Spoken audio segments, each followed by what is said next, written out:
Hi hello, ഇന്നൊരു നാടൻ ഊണിൻ്റെ കൂടെ ഒരു നാടൻ രസം പരിചയപ്പെട്ടാലോ? അപ്പോൾ നമുക്ക് തുടങ്ങാമല്ലേ?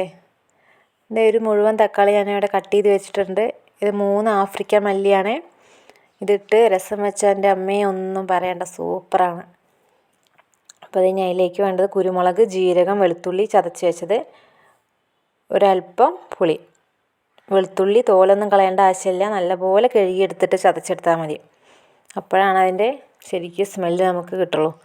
കല്ലുപ്പ് ഇട്ട് കൊടുത്തിട്ടുണ്ട്. പച്ചമുളക് ഞാനവിടെ നിരടാനായിട്ട് വെച്ചിട്ടില്ല, മാറ്റി വെച്ചിരിക്കുകയാണ്. സാഹസികത ഇഷ്ടപ്പെടുന്നവർക്ക് പച്ചമുളകിട്ട് നിരടാവുന്നതാണ്. അപ്പോൾ അത് കൈ വെച്ച് നല്ല പോലെ അങ്ങോട്ട് നിരടി തക്കാളി കുടച്ചു കൊടുത്തോളൂ. എന്നിട്ട് കൈ കൂടെ കുറച്ച് നമ്മൾ വെള്ളം കൂടെ അങ്ങോട്ട് ഒഴിച്ചാൽ അവിടെ വയ്ക്കുക, മാറ്റി വയ്ക്കുക. എന്നിട്ട് അടുപ്പത്തേക്ക് ഒരു ചട്ടി വെച്ച് കൊടുത്തിട്ടുണ്ട്.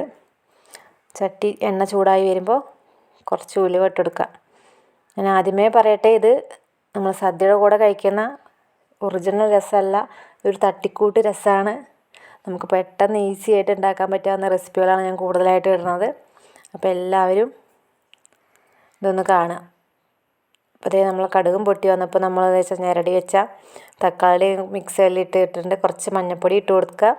കട്ടക്കായാണ്, ഒരു കഷ്ണം കട്ടക്കായ ഇട്ട് കൊടുത്തതിന് ശേഷം പുളി നന്നായി ഞെരടി പിഴിഞ്ഞ് വെള്ളം ഒഴിച്ച് കൊടുക്കുക. ഉപ്പ് ആദ്യമേ ഇട്ടിട്ടുണ്ട്. ഇന്ന് തിളച്ച് വരുമ്പോൾ മാത്രം നമുക്ക് ഉപ്പൊന്ന് ടേസ്റ്റ് ചെയ്താൽ മതി. അടച്ച് വയ്ക്കുക, ലോ ഫ്ലെയിമിലിട്ട്. കണ്ടോ, കുറച്ച് കഴിയുമ്പോഴേക്കും നമ്മളെ രസമൊക്കെ ഇവിടെ തിളച്ച് വന്ന് തുറക്കുമ്പോൾ ഒരു സ്മെല്ലുണ്ട്. എന്താ പറയുക, നല്ല സിമ്പിളായിട്ടുള്ളൊരു രസമാണ്. എല്ലാവർക്കും ഇഷ്ടപ്പെടും. എല്ലാവരും ഉണ്ടാക്കി നോക്കുക, കമൻസ് അറിയിക്കുക. ഈസി ആയിട്ടുള്ള റെസിപ്പികളൊക്കെ നിങ്ങൾക്ക് ഇഷ്ടപ്പെടുകയാണെങ്കിൽ സപ്പോർട്ട് ചെയ്യാൻ മറക്കരുത്. ലൈക്ക് ചെയ്യാനും കമൻറ്റ് ചെയ്യാനും ചാനലൊന്ന് സബ്സ്ക്രൈബ് ചെയ്യാനും ആരും മറക്കരുത് കേട്ടോ.